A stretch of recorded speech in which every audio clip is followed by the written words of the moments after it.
Bienvenue à toutes et à tous, je suis Marius, j'espère que vous allez bien. Je vous retrouve pour mon débrief sur la saison 8 de Mazinger qui s'est achevée vendredi dernier. Ma review, débrief, appelez ça comme vous voulez, sur la saison 7 date d'il y a 3-4 mois, rendez-vous compte. Pourquoi avoir diffusé 2 saisons en une année? Où est la logique? Ils comptent faire comme ça tous les ans ou c'est comment? Oh boy, j'espère que non, parce que bon, faut pas déconner non plus, hein. Ça va finir par devenir indigeste cette histoire. Et j'ai pas envie que Mazinger devienne indigeste. Genre, une fois par an, c'est très bien, je vois pas pourquoi ça changerait. Pourquoi est-ce qu'il y en a eu 2 en une année, je ne sais pas. Après, je crois qu'ils l'ont déjà fait une fois, je suis plus trop sûr. En début d'année et en fin d'année, mais bref, je sais plus pour être honnête avec vous. Mais là, franchement, on a 3-4 mois d'espace entre les 2 saisons. Donc, ouais, c'est un peu abusé, je comprends pas. Pourquoi? Est-ce que quelqu'un connaît la raison? Si vous la connaissez, veuillez éclairer ma lanterne, je vous prie. Enfin, le positif dans tout ça, c'est que cette saison était vraiment très fun. Je l'ai particulièrement adorée, et surtout le gagnant, j'avoue.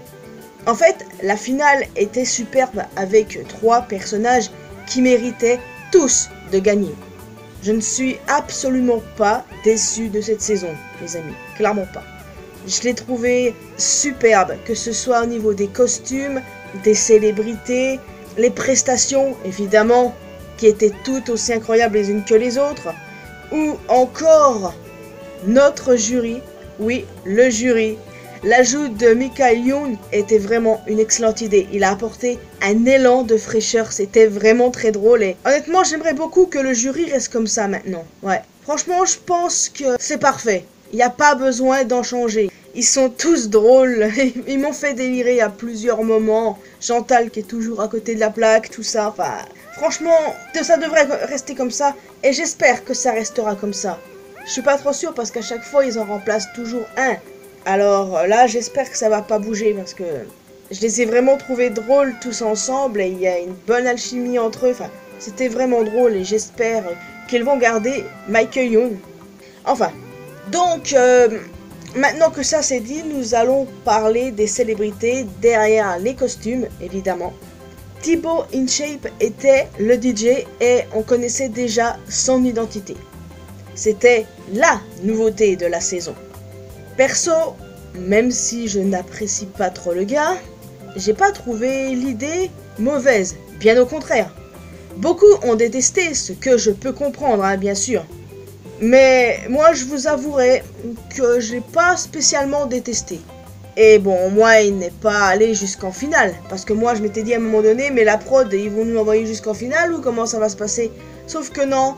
Et puis en parlant de ça, je trouve que le public a extrêmement bien voté durant cette saison. Ouais.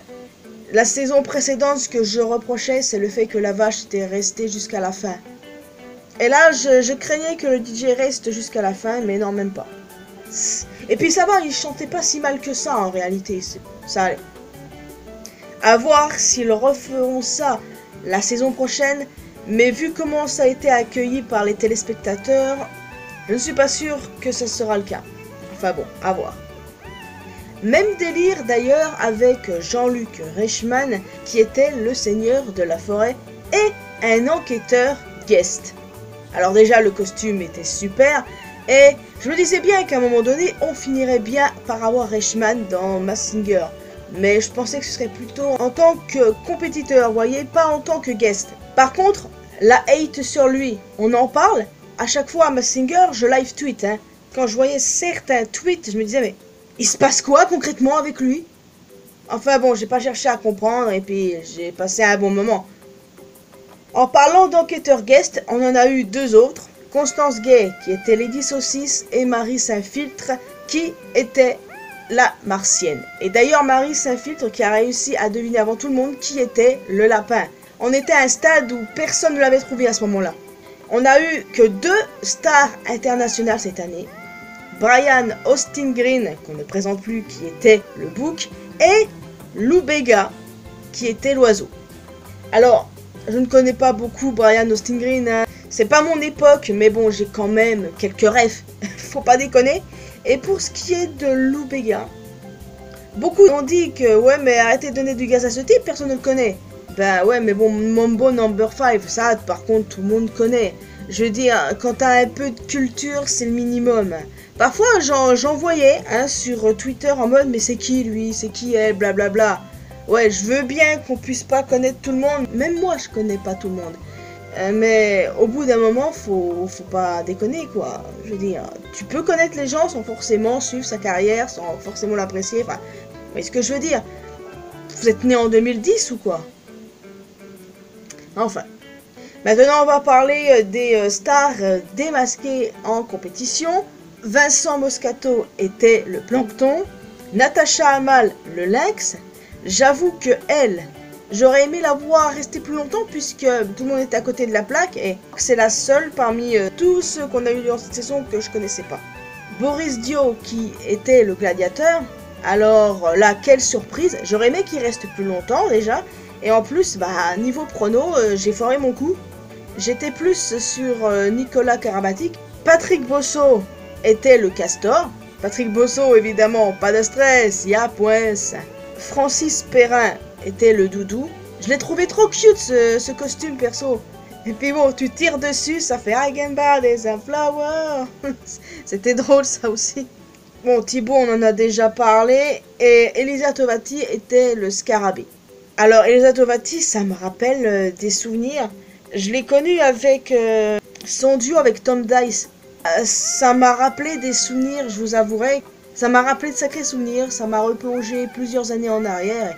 Et parfois, comme ça, quand ça te replonge dans tes jeunes années, t'es en mode « Putain, c'était mieux avant quand même. » C'est réel en plus.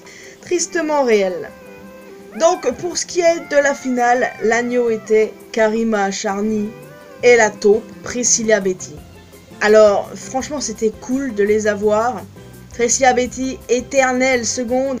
Par contre, j'ai remarqué qu'il y a beaucoup de personnes qui connaissaient pas Priscilla Betty et j'étais en mode, mais...